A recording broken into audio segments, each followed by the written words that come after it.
and this meeting is being recorded if you just got that notification. I am a licensing worker through Samaritas, and I am also a partner with Foster Kent Kids. So I'm one of the members of our group, and we are here today with Samantha Akerman. I'm going to pull up a screen here really quick. So today we've got Samantha with us. She is the clinical supervisor at the Children's Advocacy Center of Kent County. She supervises a team who provides counseling and educational services to survivors of child sexual abuse, as well as her own clinical caseload providing therapeutic services to children and families. Samantha worked at Arbor Circle as a clinical therapist and supervised the trauma-focused cognitive behavioral therapy, otherwise known as TFCBT. In addition to TFCBT, Samantha is trained in eye movement desensitization reprocessing, or EMDR, and is pursuing her certification. She's also trained in nature-based counseling. Before she gets started today with her presentation on parenting the sexualized child, I just want to go over a few housekeeping things. So I will be managing the chat today. If you guys are needing certification from your licensing worker or for your becoming licensed as a foster parent, if you could please just put your name and your email address in the chat box, I will be sure to copy all of that over and get you the appropriate information you're needing. During the presentation, if you guys have questions, I will be monitoring the chat for that as well. If we don't get to the question right away, Samantha will be available after her presentation to answer any questions. And if we're unable to answer it during the time of the presentation, we will just make sure that we follow up with you afterwards. Let's see here. What else have I got for you guys?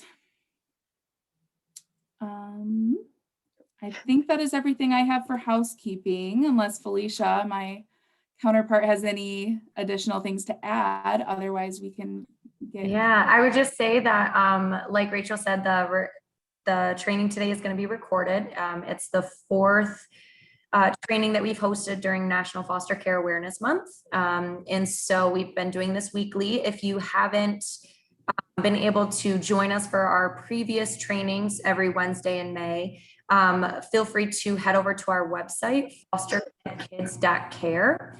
And there you'll be able to view all of our trainings that we've had all month long. All of it is around parenting through trauma, which again, Samantha is going to kind of close us out for National Foster Care Awareness Month with this last training, Parenting the Sexualized Child. So if you have to jump off early or just want to share this training with anyone, please feel free to head to our website. It's going to be up by Friday, and you guys will be able to access the training and all of this wonderful knowledge we're about to get to come. So with that, I guess we will hand it over to Samantha. Thank you. All right, I'm going to bring up my presentation here.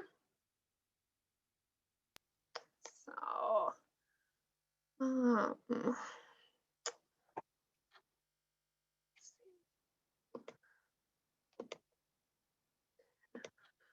right. Well, thank you all for being here, for hearing what I have to say about this, and to Rachel for that introduction.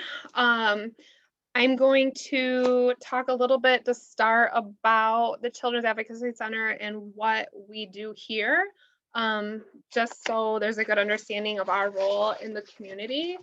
Then we're going to talk about contributing factors to problematic sexualized behaviors, and then we're going to talk about how to parent children in the home who are experiencing those behaviors. So to start, I always like to cover that this is just an open and free space to express yourself and to look at others with just positive regard. I want people to feel like they have the space to ask questions and to feel like this is a safe area to just feel open to ask about these behaviors. I use the terms caregiver, foster parent, mom, dad, grandparent, kind of intermittently, so or interchangeably. So if you hear me using one, I just mean caregiver in general. Um, so our goal for today um, is to learn about the Advocacy Center, who we are and what we do, um, and then learning the differences between typical and atypical sexual behavior. Um, I think typical and atypical or normal and abnormal, those terms can come with different weights. And so just using those terms to talk about like the differences in behaviors and when things are pretty um, typical and normal and not concerning opposed to when things are concerning. But I know sometimes those terms can be a little um, people can interpret them differently. Um, I want people to feel like they can identify when a behavior is problematic, and then we're going to talk about strategies to use at home, and then resources we have here at the center to support you in parenting your child. So first, I want to just take a little time to talk about the center and what we do. This is our current mission. It is under construction, actually. We're looking to kind of change and shape that because it doesn't really embrace everything or encompass everything that we do. But this is who we are and where what we do in the community is a lot of prevention work, a lot of education work. We do have a lot of services here at the center. And my role is to supervise our clinical team and our therapists, and then I provide counseling services as well. But we do have an extensive list of services we provide. So I'm not going to go through what every single thing is, just in the interest of time, but here is a list of what we do here. So if you have questions about that, I can always answer those at the end. There's usually a lot of questions about forensic interviewing and what exactly that is. But the PSB screenings, so the screenings for the problematic sexualized behaviors and our body safety classes, we'll talk about that a lot at the end because that really is important for children who are experiencing those behaviors. And then if you're parenting a child, they may have had exposure to our Kids Have Rights program. Those were in the schools. They've been on Zoom and still offered this last year. But they do provide educational services around the county. And then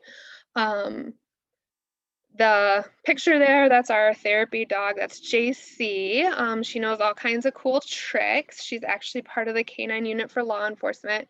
She has recently left us. We do have another black lab who is here. So we do have a dog on premises, which is often very welcoming for children.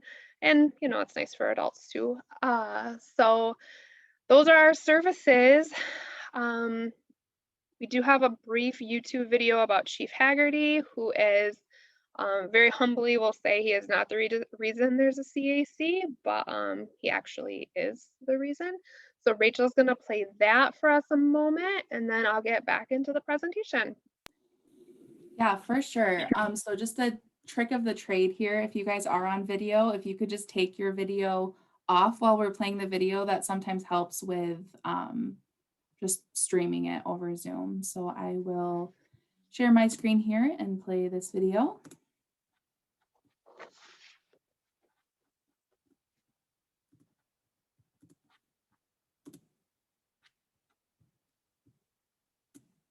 And make sure I share my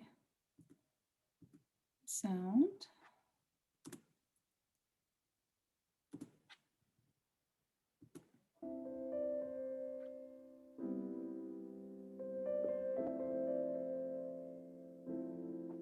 The answer to your question occurred more than 25 years ago.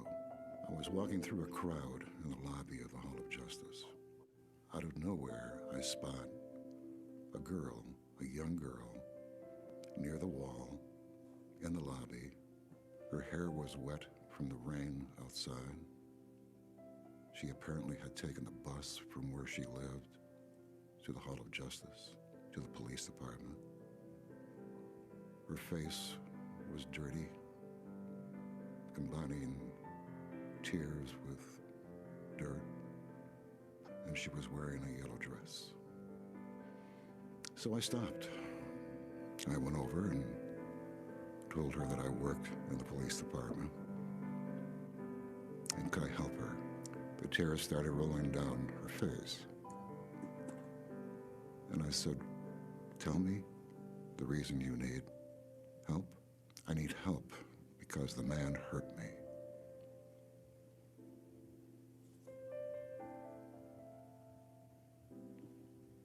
And so I said, please come with me.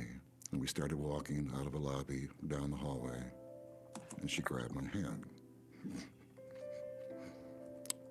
And I met the unit commander, and I told him of my experience with the little girl in the yellow dress. Shortly afterwards, the lieutenant came in to see me, and then we began talking about how we handle these kind of cases. There would be a visit to the hospital. There would be an assistant prosecuting attorney to begin talking to the assigned police officers and her about the nature of the incident. There would be social workers, case workers involved at different points, and they're all reviewing it, all of us working in different spots, different buildings, different organizations. I had to do something about this thing that really bothered me. The way we all of us respond to a child with these kind of issues. And we have to do it differently, radically differently. I wanted to bring together everyone with some kind of responsibility and skill, certainly, to deal with this kind of a case and do something that I wasn't aware of anywhere else in the country was being done, to bring together all of these beautiful people with their skills and abilities to one place and ask them, can we all come together and begin to focus on these kind of cases? Someone referred to me being the founder of CAC. No, I wasn't the founder.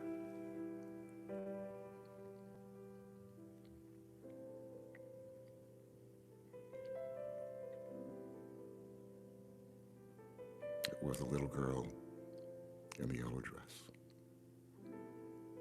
And I was her messenger. And all of you still are with me, doing the message.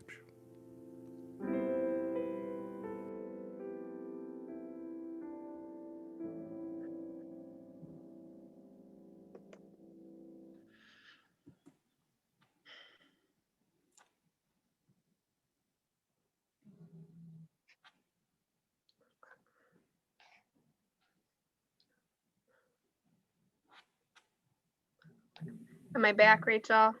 Yep, you're perfect. Okay. Thank you all for watching that. That's Chief Haggerty, the late Chief Haggerty. And he really was the founder of the ideas behind the CAC and why we're here now and what we do.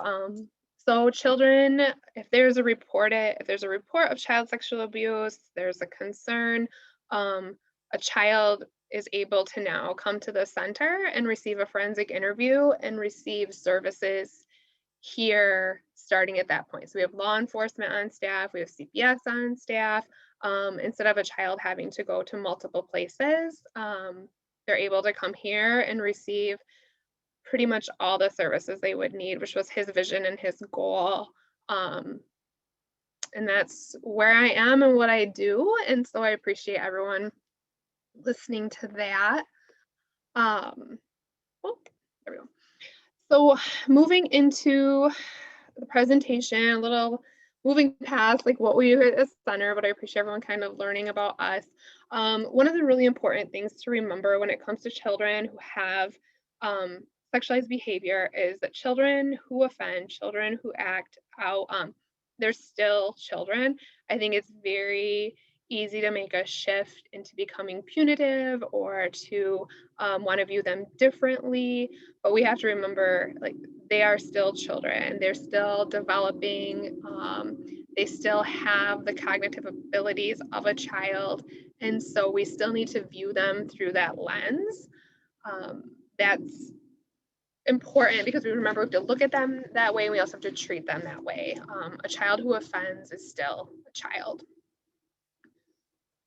So looking at sexual development, what's typical and what is not, I think that's changed a little bit over the years, but remembering it happens on a continuum. So we have our very typical behaviors and then more concerning things and then really problematic behaviors. So those typical behaviors are things where everything's fine, that's very normal, that's what you're going to see at that age.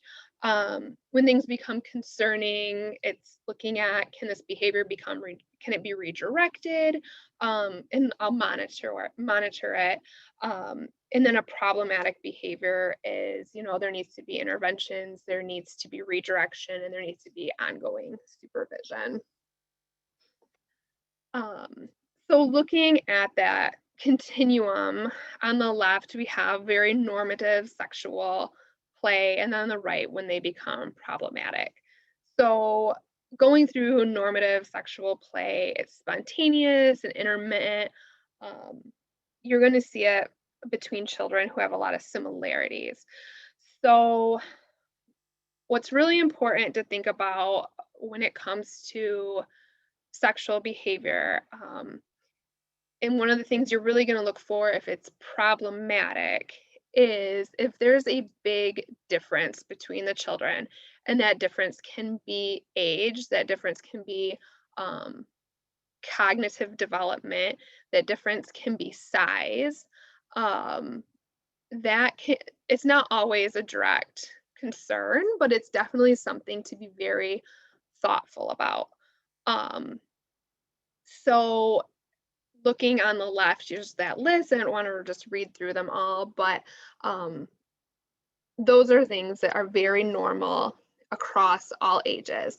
But when you look on the right and you see those problematic sexual behaviors, those are things that, again, are going to be concerning across all ages.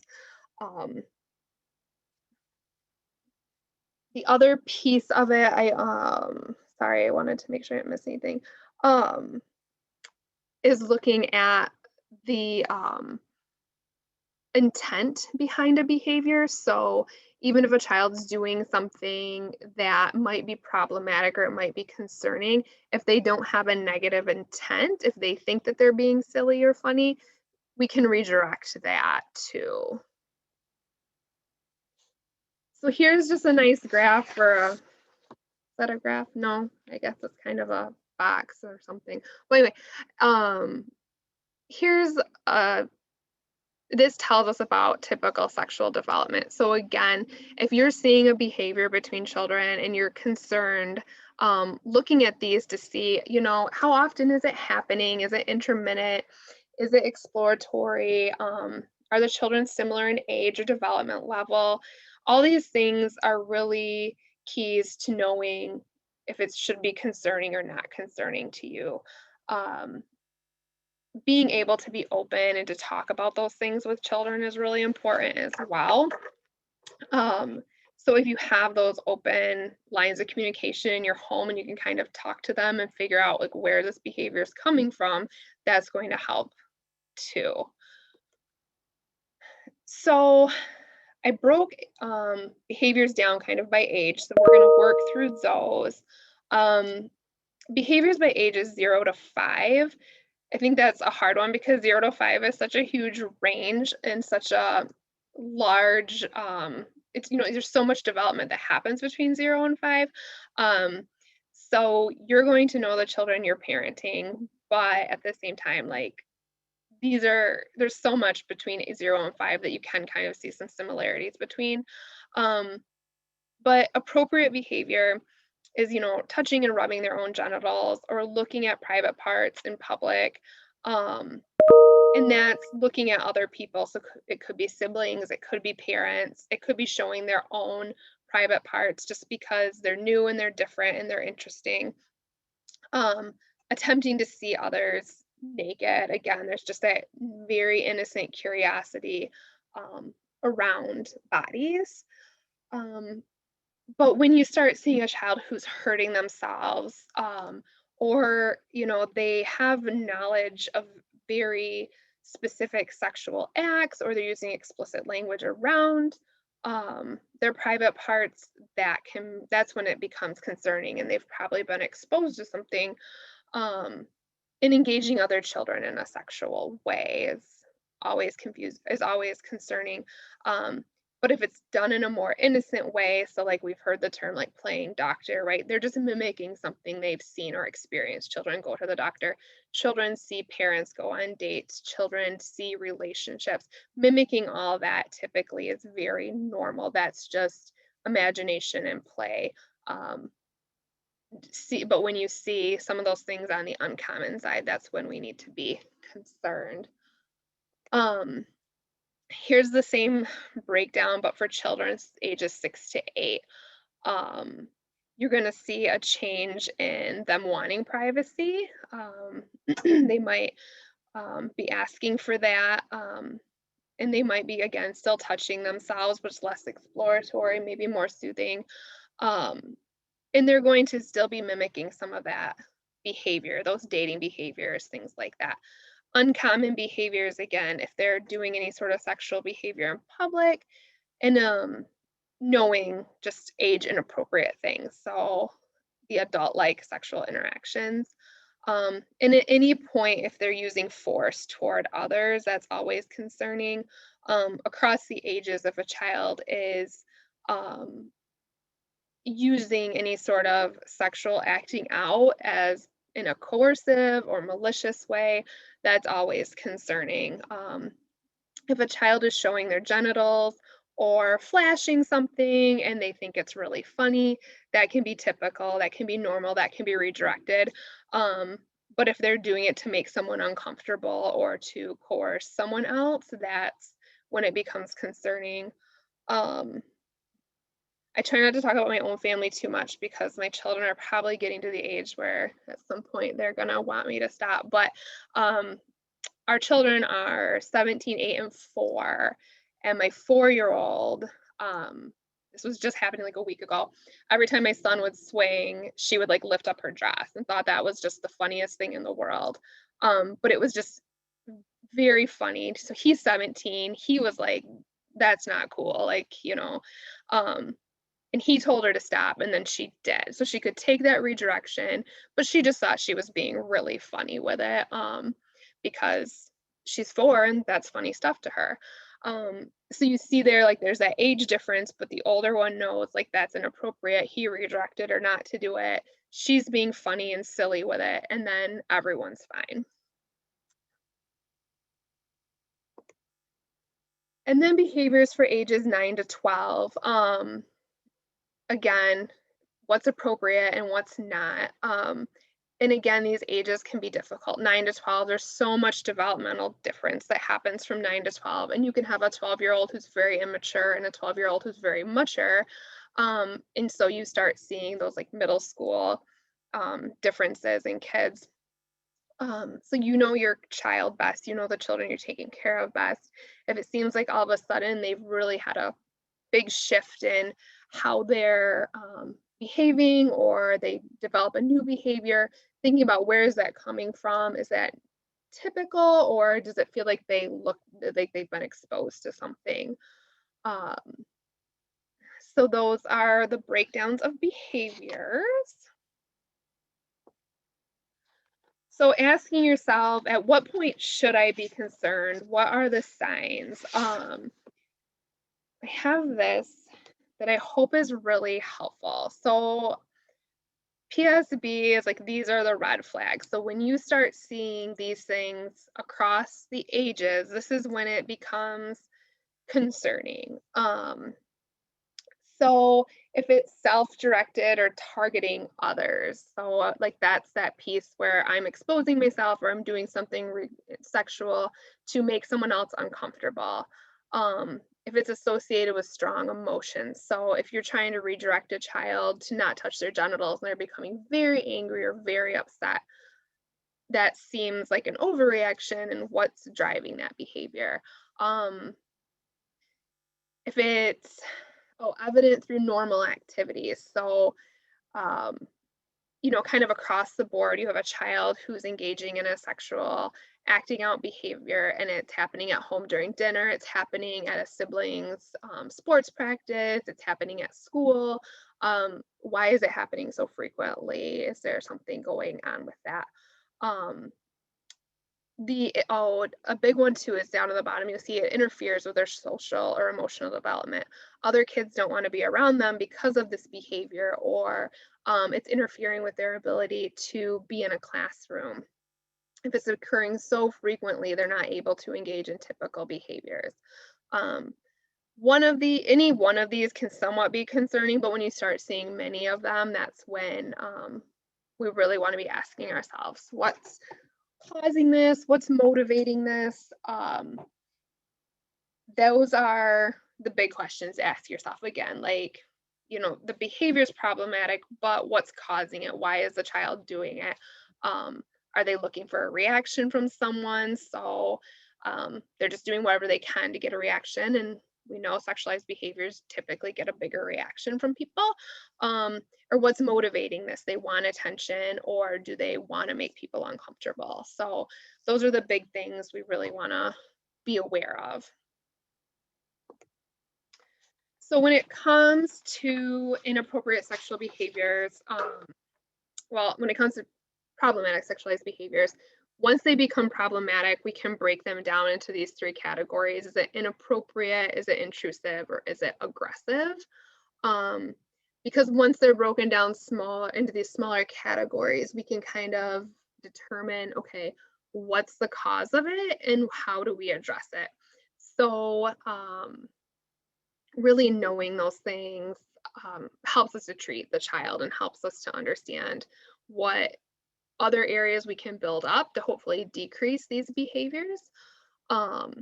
So if they're inappropriate, that typically can be redirected, it can be monitored, and you'll see shifts and changes. The same thing for sexually intrusive. They're having contact with another person, but it's inappropriate. Again, they can be redirected. We need to monitor it.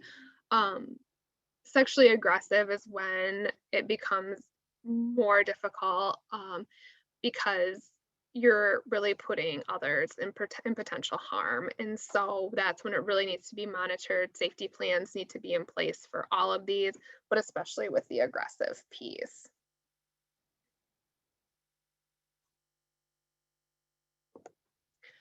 This is always pretty interesting, I think, for people, is males versus females. So we actually across the board see more sexualized behaviors out of females at a younger age. We societally aren't as concerned when we see girls act out sexually. We're always more concerned when we see boys. Even here at the center, we get a lot more calls about concerns about boys, whereas with girls, they might be acting out, but people want education. For girls, they want more consequences. For boys. But what happens is, as age increases, as children get older, male acting out behaviors increase. So we see there's a shift. So when they're little girls, they tend to act out more. They're more curious, they're more exploratory. But then as they get older, it just shifts, and we see a lot more sexual acting out from males. And as males get older, it becomes aggressive as well. Samantha, I do have a question in the chat for you. I'm ready for it. Beautiful. So someone asks, what positive phrases would you suggest using when redirecting sexualized behavior and potentially at different ages? Yeah, so I am going to get to that. I have a big portion. I hope it's really helpful for you guys. I did a big portion of my presentation around safety planning in the home, how to redirect those phrases and stuff. So I was really hopeful for this crowd that would be beneficial to everyone. So we will get to that. Thank you for asking. This is a very like overwhelming slide, but all this information is really important. So it's just asking like, who are these children and why do some children offend? There's a myth out there that sexualized behavior, you know, if you have a child with sexualized behavior, it's because they've been sexually abused, and it's just not that linear. Plenty of children who act out sexually have been sexually abused, but it's not always just one causes the other. And every child who acts out sexually does not always have a history of abuse. So as you read through that list, you'll see all these other factors that really contribute to why children act out. It's a lot of control, and it's a lot of attention seeking. And it's a lot of like just not knowing what to do. So children who haven't been monitored, who haven't had stable caregivers, who just haven't had the opportunity to be given appropriate guidelines on behavior, they tend to act out more. A lot of research over the last several years around domestic violence and witnessing violence, and then problematic sexual, the PSB behaviors. Huge connections between that now, because it's about control, it's about manipulation, and that, I mean, domestic violence we know is about controlling people, and so the PSB behaviors are the same thing. It's just a way to control. So this is also where I put in my huge plug about electronics. I have a much larger training that I do for I do here at the center anyway. I have a bigger training that I do that goes really in depth about electronics and the amount of pornography that is out there, the amount of inappropriate material that children just have a lot of access to. So many children that we see here at the center have witnessed, or I'm not witnessed, but have seen inappropriate material on electronics, and they see something that's very innocent or they're just curious about, and they just kind of go down that rabbit hole, and pretty soon they're exposed to things that they should have never seen. And so being hyper vigilant with our children around electronics, and they're so much smarter than my kids are way smarter than me when it comes to electronics. And so we really, really like socially need to be hyper vigilant on our children and their electronics. And that's just my shameless plug on that. And we've seen such an increase over the last 15, 18 months due to, you know, just the circumstances we're in. But we don't have space to not be hyper vigilant on that.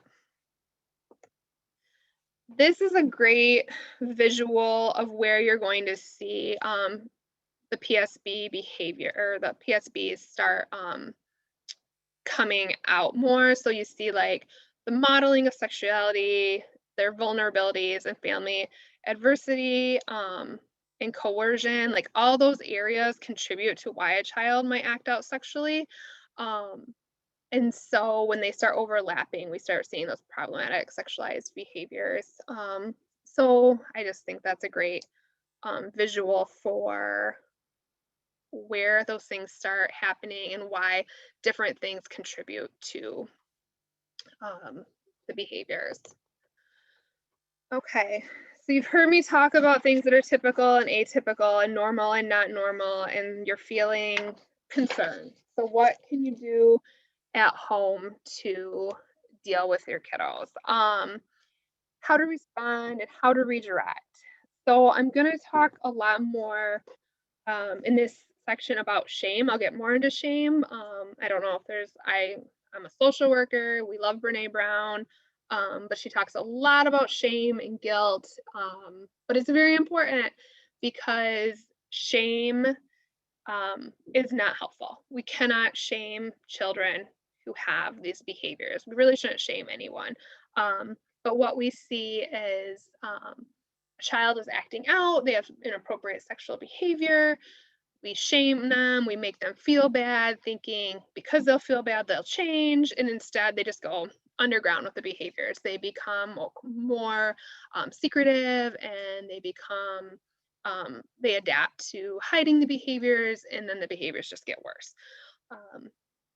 So really thinking about how to respond and how to redirect these behaviors, instead of shaming a child or making them feel bad about what they're doing. You'll see on here, like for the school age children, asking questions, right? So if you have a child who's frequently touching their genitals, asking them, do you need to use the bathroom? Is your private part bothering you? It makes them stop and think, why am I touching my genitals? Like what is going on with me? Opposed to simply telling them, stop touching your privates, where they're like, oh, everyone's looking at me, I'm doing something wrong. And then they just freeze up and stop doing it where people can see them, but then they go somewhere else and do it. We want them to have that awareness of, I'm doing something and why. Also, just when we ask them questions, that's not shaming, that's just, you're inquiring. There is times that directives are important. And you'll see those on here too. And so when you're giving those directives to children, to get down on their level, to just, it doesn't need to be loud, it doesn't need to draw attention, it just needs to be a directive. One of the big things for kids, when we're seeing the acting out behaviors, like any behavior, we need to increase the positive supports. We need to increase the protective factors. And so we have a list. I have like 2 slides. They'll just kind of cover the things that we can put in place to help kiddos feel supported to talk about what's going on. If they're having a behavior that's concerning, if they're seeing something or being exposed to something, if they have other safe adults they can talk to. As caregivers, we have to provide supervision and guidance. And then there's the piece again about monitoring what they're being exposed to, but also thinking about, like things that are on TV but maybe aren't appropriate. So even sometimes things that are on the news, stuff like that, that can be very scary. And also just having children involved in really positive activities, right? So there's just not as many opportunities to act out if they're busy being supported through positive after school programs or clubs, things like that. Monitoring who their friends are, and making sure those are really supportive and positive people as well. One positive caregiver, I'm sure you guys hear this a lot as foster parents. I mean, it's really important across the board, but like having that one person who really cares can make a huge difference in a child's life. But as many people as possible who can be supportive and loving towards your child is really important. And I know this as a parent, like I can tell my child something 10 times and they ignore me, and then someone else tells them and it's like this brand new concept, right? So having that extra support person, if it's for me, it's like one of my best friends. It can be an auntie or an uncle. It can just be a coach, somebody like that who can just be a positive support, but who definitely can reinforce the things you're saying at home. But for some reason, your child hears it differently from them, which is, who cares? They're getting the message, right? So here we're going to talk about that difference between shame and guilt I was kind of talking about earlier. We do not want to shame children about these behaviors. Most children don't understand why they're acting out sexually. And if we shame them about that, they're going to internalize that, and they're going to believe they're a bad person. They're going to believe there's something deeply wrong with them, and they're going to become more maladaptive with the behavior. If we talk to them about it, if we support them through it, they're going to make changes. But shaming them, shame is it's so self-destructive, and it's not helpful. They're also, if they feel shamed, they're going to disconnect. And that's when we start seeing attachment attachment issues. We start seeing a lack of empathy. And so just shame is not important. There's that big difference between guilt and shame. We don't want to really guilt kids about stuff either. We want to support them and encourage them to do better. But I think the difference between guilt and shame is really important. So knowing that guilt is I made a bad decision and I hurt someone, but I'm going to do better next time. And shame is that idea that I'm bad and I did a bad thing and I'm no good. It's an important concept to wrap our heads around. So that's important. We want to be less punitive for behaviors. I think a lot of parenting styles have shifted over the years, and being less punitive and being more supportive has become more common, but it's just really important to continue doing that for our kids. So talking about safety planning in the home, we're gonna, sorry, I want to break that down a little bit. I think the concept of safety planning can be a little overwhelming. And so I want people to really feel like that's something that's totally doable and manageable for you to do in your home with your family. There's a lot of questions you kind of have to ask yourself. And I think it's really important if you're a single caregiver or you have multiple caregivers in the home, the adults come together first and come up with a plan, and then you work on it as a family, but caregivers can then have that framework to kind of direct kids into what needs to be done.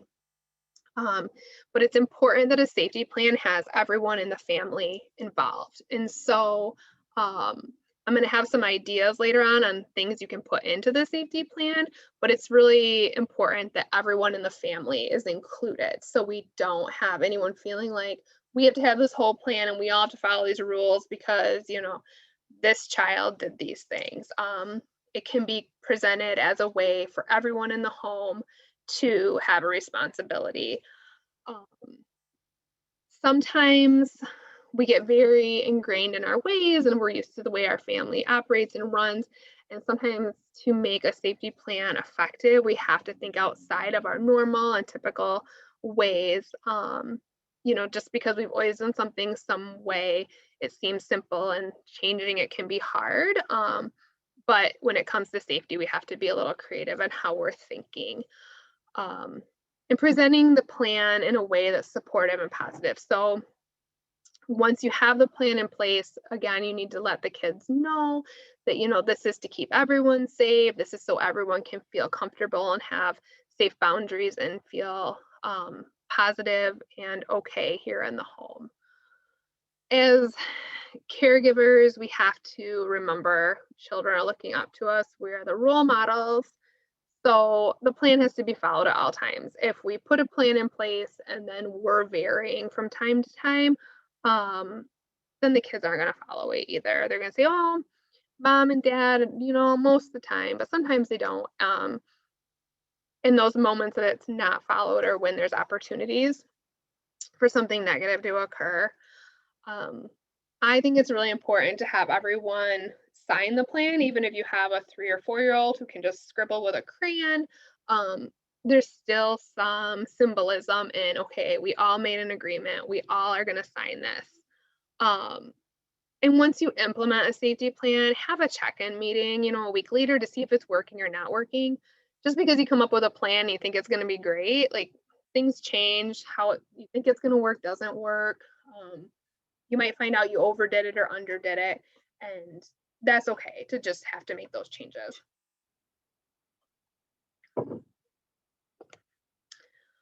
So here's some ideas for safety plan ideas you can put into a safety plan. So if you have children from 3 to 6, very basic stuff, but if you have it in a plan, then it's stated, it's reiterated. And even though it's a plan and it's important for children who are 3 to 6, it applies to all children too. The older children should know this, but it's in the plan. So Having it in there is just, it's good for everyone. Pretty basic stuff. When we talk about making a safety plan too, it can be typed up on a computer in a Word document. It can be handwritten on a legal pad. It doesn't matter. You can, however you want to do it, but then having it posted somewhere in the home too, just also like increases accountability if it's visual. So on the fridge or on the cupboard or somewhere that everyone sees all the time. But here's some pretty basic stuff for children who are 3 to 6, and asking yourself, what does my family need? What behavior is happening in my home that needs to be addressed? You might think all 6 of these are great, or you might only need 2 of them, or you might need 3 things that are on the list. That's all okay. Here's some ideas for children who are 6 to 10. Again, same thing. You might need some of them or all of them. You can just pick and choose.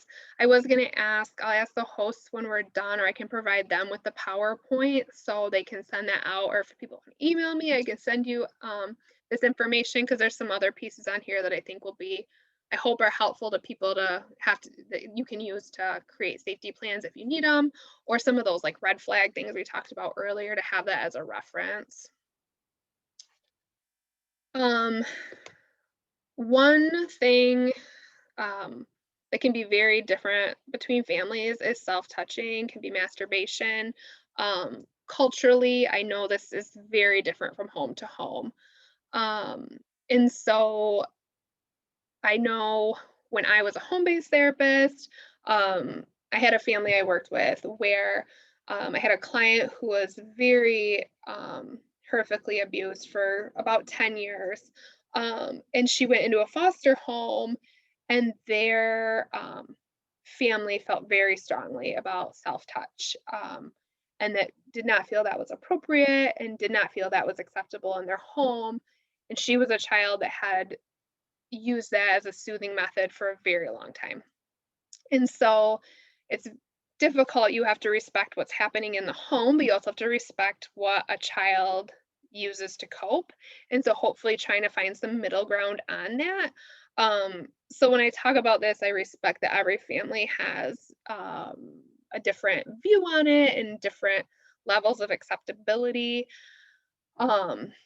And so if you do have a child who's doing a lot of self-touching, understanding that often with trauma, that becomes one of the very few ways that a child can soothe themselves, but putting parameters around it so it feels comfortable, so it can only happen in this space. It can only happen at this time. You're not allowed to touch your genitals in public, but you have your own, or anywhere in the home, but you have your own bedroom. You can do it in the bedroom. Things like that. You need to ask yourself, like, what are you comfortable with? You have to respect what the child needs, and then just support that. Another piece of this is the increasing appropriate affection. So often children who do not receive a lot of affection, at first, if you're with a caregiver who is a hugger, who is a toucher, who is someone who likes to snuggle, and you have a child who's not experienced that can feel very uncomfortable at first. But as you increase that appropriate affection to where they're comfortable, you might find that the self-touching will just naturally decrease. Here's some more ideas for safety planning. Just thinking about bedroom doors, should they always stay open, or is it safer for them to be closed? When and where is changing clothes okay? Using the bathroom, things like that. I talked a few slides ago about changing your typical, maybe like how you typically do things. You might be a family where everyone kind of changes their clothes in their rooms, and that's always worked, but now you're having some problematic sexualized behaviors, and so you want people to have more privacy, and you make a rule that you have to change your clothes in the bathroom, and the door has to be shut, and that's a change for your family, and that's different, but it's keeping everyone safe and it's working. Also talking about who's appropriate to babysit, who's appropriate to supervise. Even just something as simple as like sitting arrangements. If you have a child who's acting out, then you do family time in the living room and everyone's hanging out together, but there's no blankets, things like that. You have to ask yourself, who needs to be protected? Who is this plan really about? Which is it for the whole family? Is it for 2 children? And kind of structuring it around making sure their needs are met, but implementing it for the whole family. Something that can be often overlooked in safety plans is personal items. So if you have a child who's acting out sexually and they're doing it to be malicious, they may act out against a sibling's favorite toy or favorite stuffed animal, something like that. And so maybe asking yourselves too, do I need to put a rule in around respecting other people's personal items? Because we know for children that that blanket or that special stuffed toy, like a violation against that is as significant as a violation against themselves. It's significant and it's upsetting. And so asking yourself, just not excluding that when you're thinking about safety planning. It's really important to not isolate or stigmatize the individual who's acting out. That's where that piece comes in. It has to be for the whole family. It has to be for everyone. You can have a little bit of different rules for everybody, but making sure that everyone has some role in the plan. So after all that, if you're still feeling overwhelmed, call us. Call the CAC, and we will help you. So we have a couple different services we provide here for acting out behavior. So one option we have is our PSB screening. So it's a screen that we do. It's an assessment tool to figure out or attempt to figure out where these problematic sexualized behaviors are coming from. So if you're caring for a child that's acting out and you just don't know what to do, you can cold call us about that. We have a case manager who will walk you through, typical, atypical, normal, abnormal, a lot of that stuff we talked about today. We can send you body safety materials. But we get phone calls from parents, from teachers, bus drivers, caregiver or daycare providers, things like that, who are concerned about behaviors they're seeing. And that's fine. That's what we're here for. If you do come in for a screening, they're completed by our one of our therapists or by our MSW interns. So if you come in for a PSB screening, what you can expect is that initial meeting with the parents. So we usually schedule them for about 2 hours. Initially, we meet with parents, just do some information gathering, talk about what could be going on, and then we complete the assessment with the child. And then afterwards, we let you know if something was disclosed, not disclosed, where the child's at with understanding, good touch, bad touch, good secrets, bad secrets, all that kind of stuff. Like I said, we schedule them for 2 hours. They don't always take that long, but we'd rather be thorough. We often, well, here, I'll talk a little more. Often we will, we already kind of talked about, I'm gonna skip over this in the respect of time. These are just myths and facts, so we talked about those earlier. But after a PSB screening, if there's not a disclosure, which there quite often isn't. Oftentimes we'll find out like kiddo just doesn't have a lot of language or a child's struggling with something. If there is a disclosure, obviously we would make a referral to CPS and law enforcement, but more often than not, there's not a disclosure, and we refer children to our body safety group. So our body safety group, it's a 6-week curriculum. The kids meet once a week for about an hour. We have been doing it over Zoom for the last year or so. We're actually going to restart them in June, and we're doing them in person. They're going to be happening here at the center. We have a beautiful outdoor space, so we're going to be doing them outdoors. But we have the children divided by their age and their development level, And there is a parent component for some educational pieces there. But within the curriculum, we talk about, we teach children how to keep their bodies safe, how they can advocate for themselves. We teach them appropriate names for their body parts. We teach them that it's okay to say no. We talk about identifying safe people. Um, and the children really respond well to the group. It's really pretty fun. There's a lot of activities involved. Our MSW interns and our clinical team, they do the classes, and it's just a fun group. There's a lot of education that comes with it. Some of the kids already know some of the pieces. Some of the kids, it's all brand new information. And it's open really to anyone. I sent my own kids through it just because they wanted to do it, and I thought, why not? Like, it helps reinforce some of that stuff we're already learning at home. So that's an open option here at the center as well. So when it comes to PSBs, just a couple like points to take away here is we don't need to understand why. We know the behaviors there. We can ask, we can try to figure out, we don't need to understand it because it's complicated, but we do need to help the child stop their behavior in a way that makes them feel good about themselves, staying away from the shaming them. Remembering that the problematic sexual behavior, it's learned and it can be unlearned. Just like any behavior, any habit, it can change. As caregivers, we're human, and having a reaction to a behavior is completely normal. But if we can think about these things and plan how we're going to respond to them, that's essential, because then we can help support a child opposed to making them feel upset about what happened. So, in our goal here at the center with a lot of what we do is just ensuring that children move on to enjoy sexual health as adults.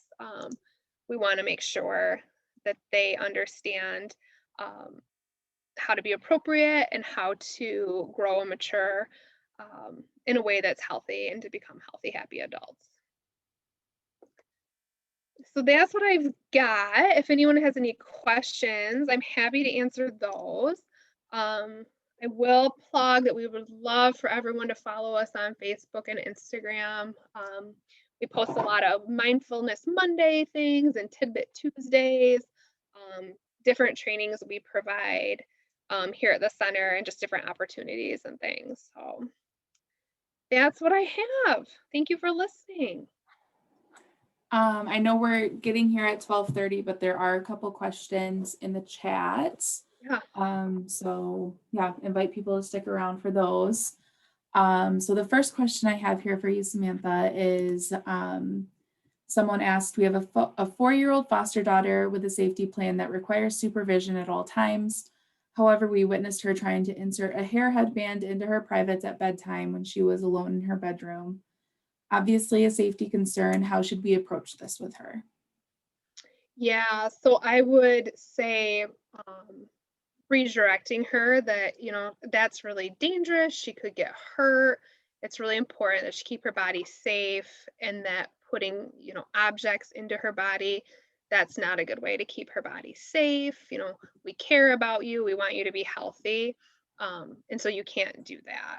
I think, explaining why is really important, that she could get sick, that could hurt her. We care about you. We don't want you to be hurt. That would be that supportive piece, opposed to that like punitive piece, like you can't do that, you're going to ruin your headband. Those are things that could be misinterpreted. So redirecting her in a more supportive way and encouraging why you want her to be healthy and safe and that you care about her. Next question I've got here is, does a child have to complete a PSB to join the safety group, or can we simply sign a child up for the group if we think that it would be a positive, informative experience for them? You can just call us and ask for your child to attend the group. They don't have to have the PSB. a lot of people will call wanting the PSB screen, and the behaviors will be pretty minimal or really not that concerning. We'll say, hey, do you want to just do the group? And absolutely. So that's open access as well. And like I said, we're restarting those in June, and they run about every few months. So Awesome. And then the last question I have here is, how are services paid for? our services are provided at no cost to families. So if that was the question, how are we paid? Through grants and VOCA funding. So yeah, that's a huge and amazing part of the center. All our services are provided at no cost to families. So. Awesome. I made a note of a couple of people who are interested in more information about the technology safety training. And let's see here. Another question I've got is, someone's wondering how a caregiver can advocate with the school on safety plans. That's a great question. Schools can be tricky. All the districts are a little bit different. And so a safety plan, I think just being an advocate for your child is very helpful, but being very persistent with schools. There's so many factors to that. I'd almost want that person to I'd like to have a private conversation with them. Yeah. Our case manager does a ton of work with the schools, because we have some schools that are very supportive and helpful, and some schools who just minimize or expel or suspend. And so I'm assuming for this caregiver who's asking this question, they have probably done a ton of advocacy and are very, are on top of supporting their child in the safety plan at school.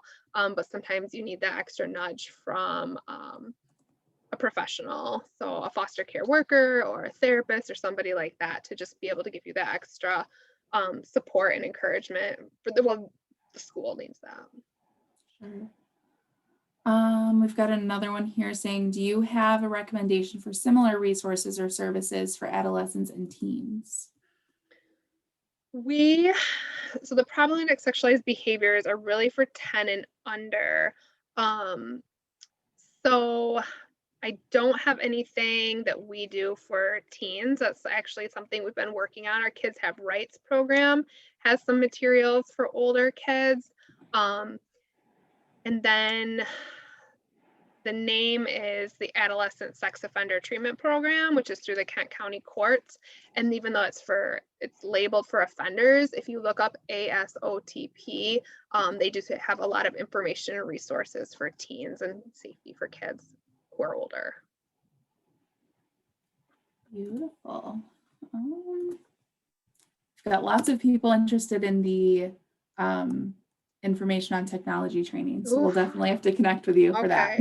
It's a big one. Yeah, for sure. Can you repeat the name of the support for teens? I'll add it in the chat here, Samantha. Yeah, it's just all capitals, ASOTP. So it's the Adolescent Sex Offender Treatment Program. It's run through the Kent County court system, and it's for children who they're teens who have acted out. Anyone 11 and older who's acted out sexually and their charges are being brought. But I believe that their website has a lot of information that's just beneficial to preventative education and preventative services. It's not, only available to children who have offended. Beautiful. Any books that you have for recommendations relating to this topic? Yeah, we have a ton. Off the top of my head, I don't have, I can't think of the list because it's extensive. We have a resource, but I can send that to you, Rachel, and then you could send it out. But there's a lot of just really simple ones around, like My Body Belongs to Me. I think that's a pretty common one. But yeah, I have a list of all the books that we use for like our body safety class and things like that. And those are just great things for parents to read with kids too. We've got someone on the call from Virginia, which is exciting. Yeah, they said that we wish we had a resource like your center in Virginia. Oh my gosh. Thank you for saying that. We are so fortunate to have the CAC. And the Kent County CAC is large. Kent County is a well-resourced community. So we're able to do really great work here. All right. Does anyone else have any questions for Samantha before we wrap up our training today? I did put in the chat Foster Kent Kids contact information as well as our website so that you guys can visit the recordings, that you can review the information for all of our different trainings that we've offered throughout the month, as well as if we have anybody who is interested in potentially becoming a foster parent and would like to get more information on how you can attend an agency's orientation, that is also available on the Foster Kent Kids website. So I'm just seeing lots of thank yous, and Thank yeah, you. we appreciate you guys being here this afternoon during your lunch hour, and yeah, we hope you have a great rest of your day. Thank you everyone for listening. I appreciate it.